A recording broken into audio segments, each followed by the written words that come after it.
प्यारे भाई बहनों, यह वीडियो एक सत्संगी महात्मा की हत्या से संबंधित घटना पर आधारित है। हो सकता है ऐसी कोई घटना आपके क्षेत्र में भी घटी हो और उस घटना को देखकर आपके मन में भी कभी ना कभी ये सवाल उठा हो कि ये व्यक्ति तो सत्संगी था, आखिर जब इसकी हत्या हो रही थी तो गुरुजी ने इसकी मदद क्यों नहीं की, इसकी जान क्यों नहीं बचाई। तो आप इस वीडियो को जरा ध्यान से देखिएगा और पूरा देखिएगा और इसके बाद कमेंट बॉक्स में आप अपनी प्रतिक्रिया जरूर दीजिएगा। वीडियो में आगे बढ़ने से पहले मैं आपसे निवेदन करूंगा कि यदि आप इस चैनल पर नए हैं, पहली बार वीडियो देख रहे हैं, तो प्लीज आप इस चैनल को अभी सब्सक्राइब कर लीजिएगा और वीडियो पसंद आए तो बाद में आप इसे शेयर भी जरूर कीजिएगा।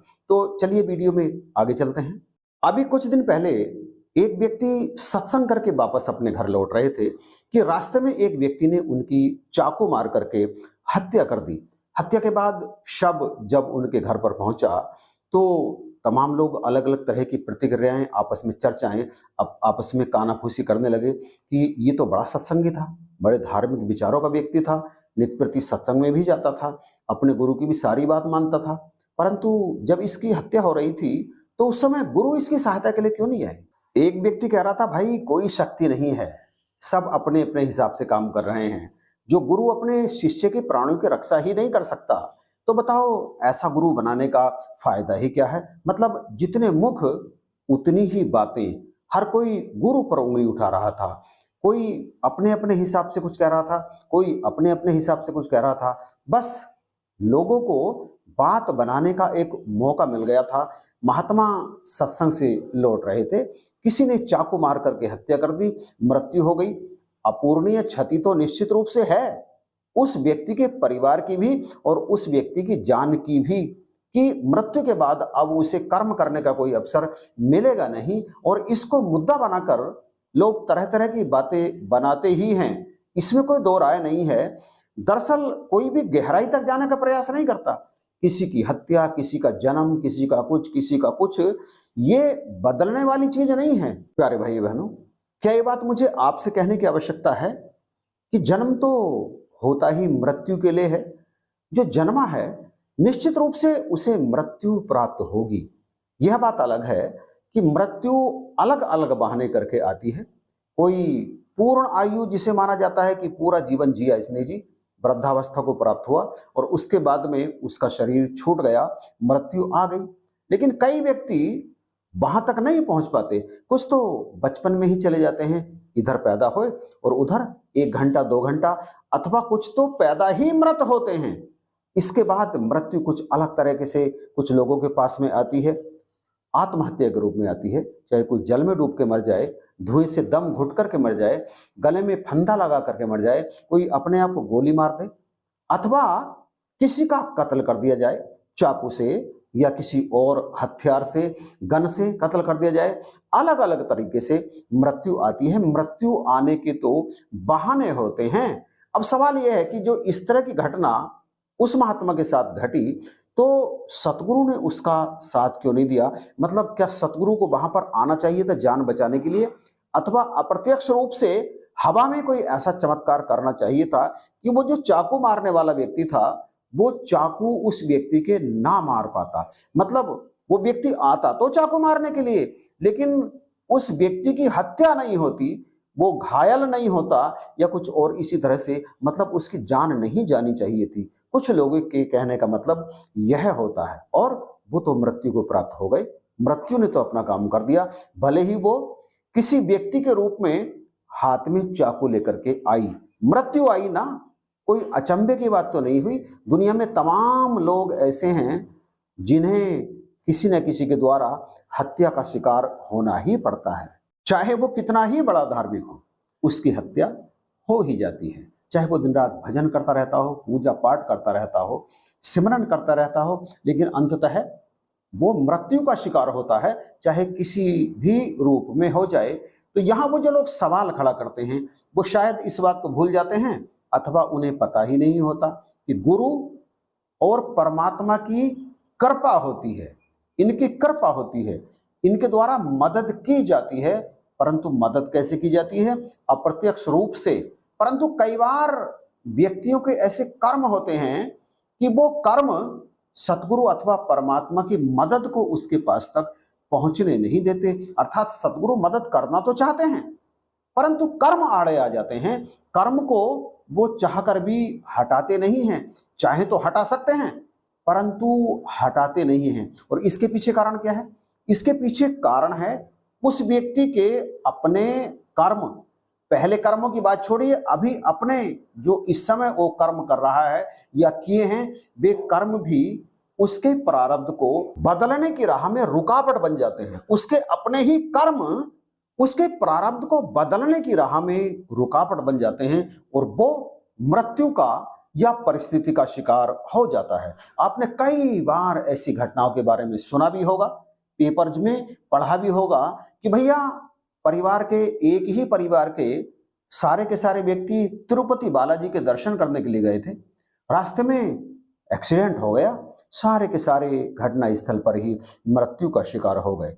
वैष्णो देवी दर्शन करने के लिए गए थे, गिरजा देवी दर्शन करने के लिए गए थे, या श्री साईं के मंदिर में गए थे प्रसाद चढ़ाने के लिए।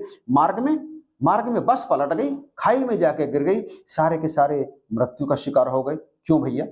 क्यों नहीं कि उन्होंने, उनके इष्ट ने मदद उनकी मृत्यु को टालने में नहीं की? बिल्कुल नहीं की। तमाम ऐसी घटनाओं के बारे में आप जानते तो हैं, परंतु उन लोगों को फिर भी जवाब नहीं दे पाते जो इस तरह की घटनाओं को लेकर गुरु पे और परमात्मा पे सवाल खड़ा करते हैं। तो यहां आप जरा ध्यान से आगे देखिए। दरअसल गुरु हैं चाहे परमात्मा है, कहा तो ये जाता है, लिखा भी है कि गुरु और परमात्मा एक ही हैं। ये चाहे तो घटनाओं को रोक सकते हैं, परंतु घटनाओं को रोकते नहीं हैं। और इसलिए नहीं रोकते क्योंकि प्रकृति तो अपना काम कर रही है।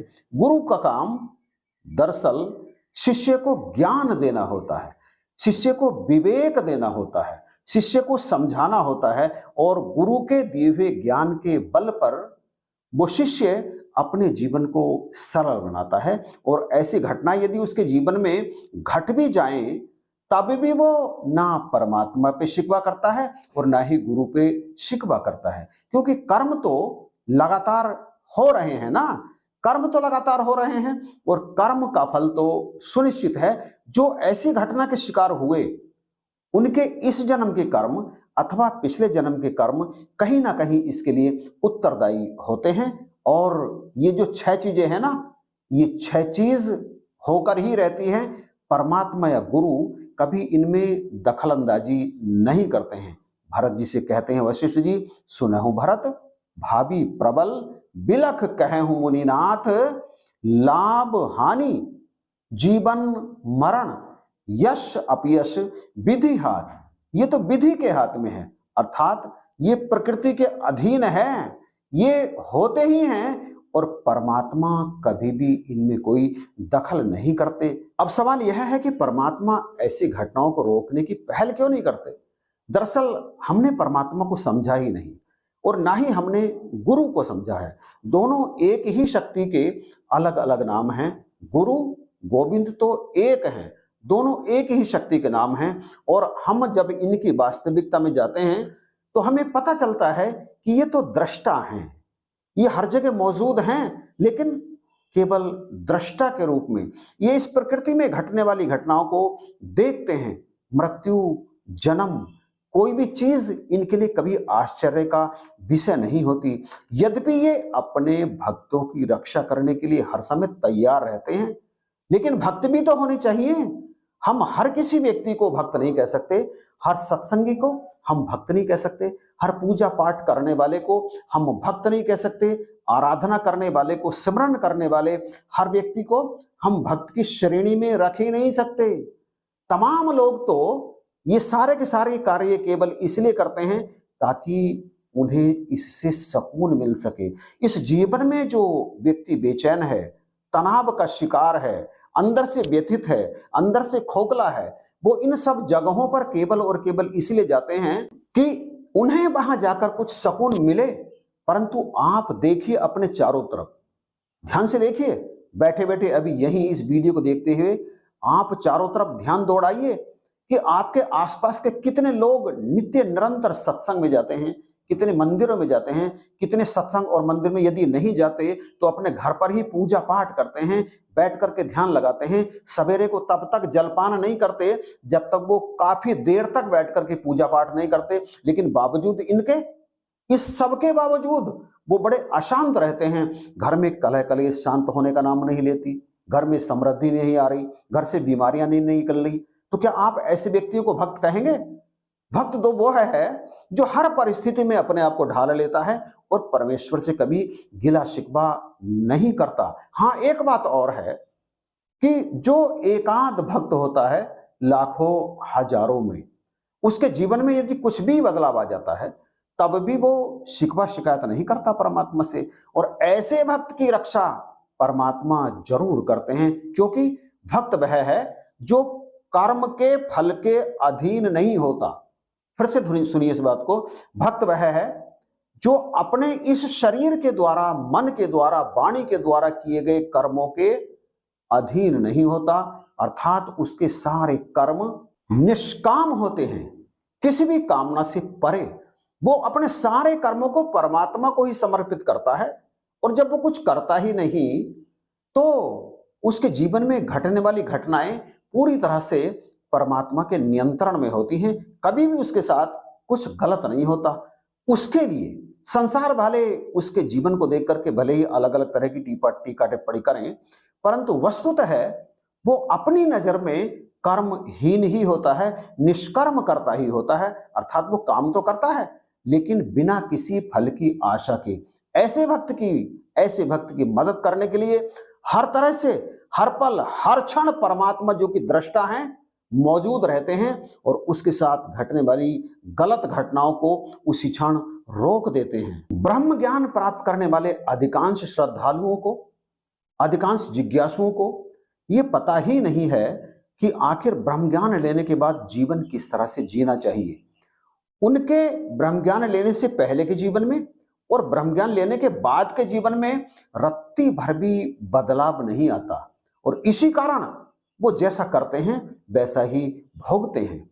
यद्यपि जो ज्ञानाग्नि है, अर्थात ब्रह्म ज्ञान की अग्नि, उसमें ज्ञान प्राप्त करते ही पिछले जन्म के या उससे पिछले जन्मों के, अर्थात संपूर्ण पिछले कर्म भस्मीभूत हो जाते हैं। परंतु उसके बाद वो जो कर्म करता है उन कर्मों का तो उसे फल भोगना ही पड़ेगा। उसके मानसिक रूप से किए गए कर्म भी उसे भोगने पड़ते हैं। भगवान कहते हैं, यथाधांसी समिद्धो अग्निर भस्म सात कुरुते अर्जुना, ज्ञानाग्नि सर्व कर्माणि भस्म सात कुरुते तथा। अर्थात जिस तरह से यज्ञ की अग्नि में समस्त लकड़ियां, समस्त सविदाएं जलकर भस्म हो जाती हैं, ठीक उसी तरह से ज्ञान रूपी अग्नि में पिछले समस्त कर्म जल करके भस्म हो जाते हैं। पिछले समस्त कर्म समझना बहुत जरूरी है। पिछले, अब ज्ञान ले लिया, पिछले सारे कर्म जल करके भस्म हो गए। अब कर्म की किताब बिल्कुल कोरी है, बिल्कुल सपाट है। लेकिन इस किताब पर आगे भी कोई कर्म लिखा नहीं जाना चाहिए। ऐसे आप कर्म करें निष्काम भाव से, तब तो वो कोरी रह सकती है। लेकिन बावजूद इसके ज्ञान लेने के बाद भी यदि किसी धी बेटी की तरफ नजर आपकी अश्लील है तो कर्म भोगने के लिए तैयार रहिए। आपके अंदर किसी के लिए बुरा सोचने की भावनाएं आती हैं तो उसका कर्म भुगतने के लिए तैयार रहिए। यदि आप किसी को गाली गलौज करते हैं तो उसका कर्म भोगने के लिए तैयार रहिए। कई बार हम बाहर से तो बड़े साफ सुथरे दिखाई देते हैं, लेकिन अंदर हमारे दुनिया भर का कूड़ा कचरा मौजूद रहता है, जिसका भंडार निरंतर बढ़ता रहता है। भले ही हमने ब्रह्म ज्ञान प्राप्त कर लिया, लेकिन वो कूड़ा कचरा समाप्त करने की हम खुद कोशिश नहीं करते, बल्कि उसे बढ़ाते चले जाते हैं। और उसका कर्म, उसका जो फल है, उसका जो कर्म फल है, उसका कर्म फल हमारा नित्य सत्संग में जाना बदल नहीं सकता। मंदिर में जाना हमारे उस कर्म को काट नहीं सकता। नित्य निरंतर घर पे पूजा करना, आराधना करना, समाधि लगाना, सिमरन करना, धूप दीप जलाना हमारे उन कर्मों को काट नहीं सकता। काटेगा कब? कटेगा तो तब जब गुरु की हम पे कृपा होगी। और गुरु की कृपा हम पे कब होगी? गुरु की कृपा हम पे तब होगी जब हम सकल जग हरि को रूप निहार। जब हम समस्त संसार को परमात्मा का रूप ही देखेंगे, कभी हमारे अंदर किसी के प्रति ना गलत सोच आएगी, ना गलत करने की किसी के बारे में सोचेंगे, ख्याल तक नहीं लाएंगे। हमारी नजर सदा पवित्र रहेगी, हमारे कान सदा अच्छी वाणी सुनने को मौजूद रहेंगे, तब तो बात बनती है। और यदि ये बात नहीं बनी, ऐसा कुछ नहीं किया, तो श्रद्धालुओं की बसें भी खाई में गिरेंगी, एक्सीडेंट भी होंगे, चाकुओं से भी गोदे जाएंगे। सब कुछ वैसे ही होगा जैसे हमारे कर्म हमें उसे भोगने के लिए बनाएंगे। इसलिए यदि आप चाहते हैं कि आपके जीवन में गुरु की कृपा हो, आपके साथ घटने वाली घटनाएं जो अप्रत्याशित हैं, जो आपको नुकसान पहुंचाती हैं, वो कट जाएं, इसके लिए जरूरी है कि हम सब गुरु की कृपा प्राप्त करें। और गुरु की, परमात्मा की कृपा प्राप्त करने के लिए हमें अपने कर्म की किताब को बिल्कुल कोरा रखना पड़ेगा। अभी भी समय है गुनाहों से तौबा करने का, अभी भी समय है अपने कर्म की किताब को हम यहाँ से कोरी करके चलें, अच्छे कर्म आगे करें। जब हम आगे और अच्छे कर्म करेंगे, शुभ कर्म करेंगे, सबके सुख दुख में निष्काम भाव से हम काम आएंगे, तो ब्रह्म ज्ञान के बाद जो लिखा गया ना हमारे कर्म की किताब में, वो धीरे धीरे मिटता चला जाएगा, मिटता चला जाएगा। और ऐसी घटनाएं हमारे जीवन में फिर नहीं आएंगी। यदि होनी होंगी तो गुरु निश्चित रूप से उन्हें टाल देंगे, निश्चित रूप से उन्हें समाप्त भी कर देंगे। गुरु समर्थ है, गुरु सब कुछ कर सकता है, और फिर भी नहीं कर रहा, तो इसमें हमारी ही कुछ गलती होगी, और वो हमारी गलती हमारी समझ से बाहर होती है। तो प्यारे भाई बहनों, जहां तक मैं समझता हूं आपको तमाम ऐसे ही सवालों के जवाब इस वीडियो में मिल गए होंगे। कमेंट करके अपनी प्रतिक्रिया देना जरूर। इन्हीं शब्दों के साथ वीडियो देखने के लिए आपका धन्यवाद।